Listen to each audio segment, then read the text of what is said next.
Assalamu alaikum wa rahmatullahi ta'ala wa barakatuhu. Dear brothers and sisters, I'm so happy again to see you on our channel. First English in Wolof. My name is Mike Muhammad. Today's lesson is grammar and vocabulary. Mbokk yi maa ngi leen di nuyu bu baax a baax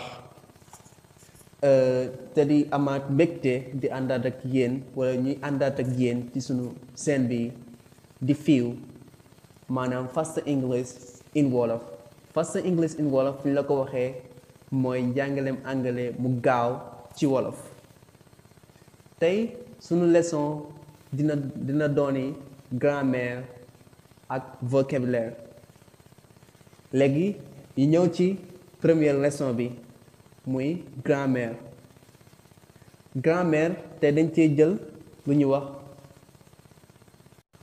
possessive adjectives mooy première leçon bi. Possessive adjectives fi la ko waxee mooy moomeel. Léegi dañ leen liiral possessive adjectives yi. My mooy li ma moom ci wolof. Your mooy li nga moom ci wolof. His mooy ku góor ki li mu moom ci wolof. Her mooy ku jigéen ki li mu moom ci wolof. It's mooy lu doonu doomu aadama li mu moom wala lu doonu nit li mu moom mooy it's. Our mooy li ñu moom ñun li ñu moom ci wolof. Your mooy li ngeen moom yéen li ngeen moom.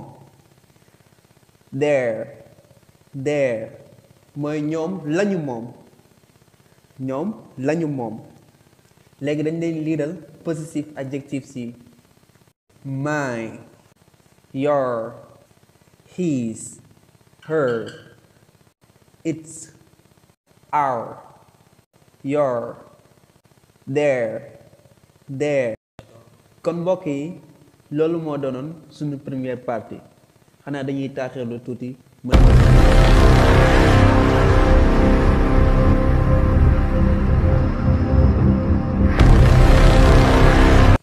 ñaareelu partie bi mooy vocabulaire te dañ leen a jëlal li ñuy wax family members membre yi famille famille bi li ci aju. Ok, grandfather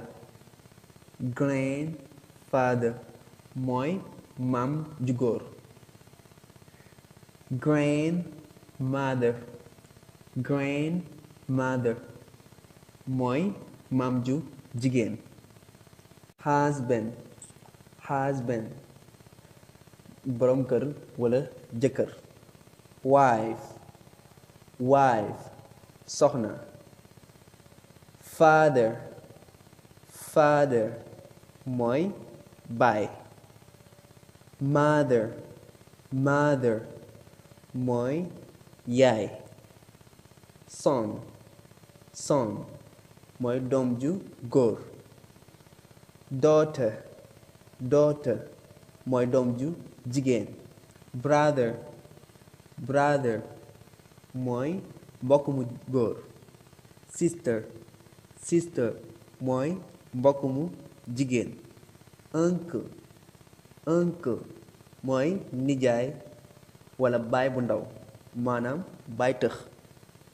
Aunt mooy tante walla bàjjan.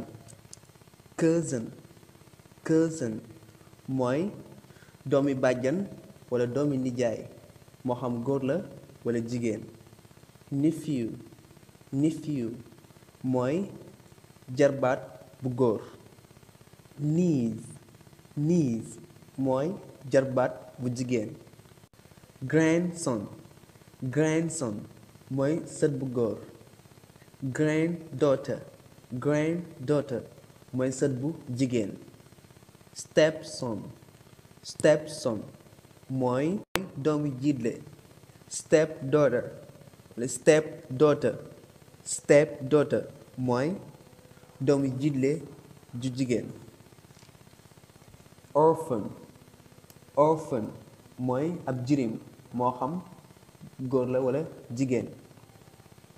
baby mooy ab liir bu góor wala bu jigéen. ñu ngi leen di sant bu baax a baax di leen gërëm. yéen a ngi àndoon seen mbokk seen xarit Mbacke Muhammad mi nga xam ne day liggéeyee ci seen bi nga xam ne mooy fiiw maanaam Fast English in Wolof. Fast English in Wolof ñu la ko waxee mooy jàng anglais mu gaaw ci wolof. te di leen wax ngeen abonné ci sunu seen bi topp ñu chaque jour ndax ngeen dégg anglais fi ngeen ñu toppee macha allah di ngeen dégg anglais bu baax a baax. te di leen ñaan fu ngeen abonné ngeen bës cloche bi bu ko defee vidéo bu ñëw ngeen gis ko. wasalaamaaleykum wa rahmatullah wa barakatuh. yéen waa Sénégal dem leen YouTube ànd ak Fast English in Wolof.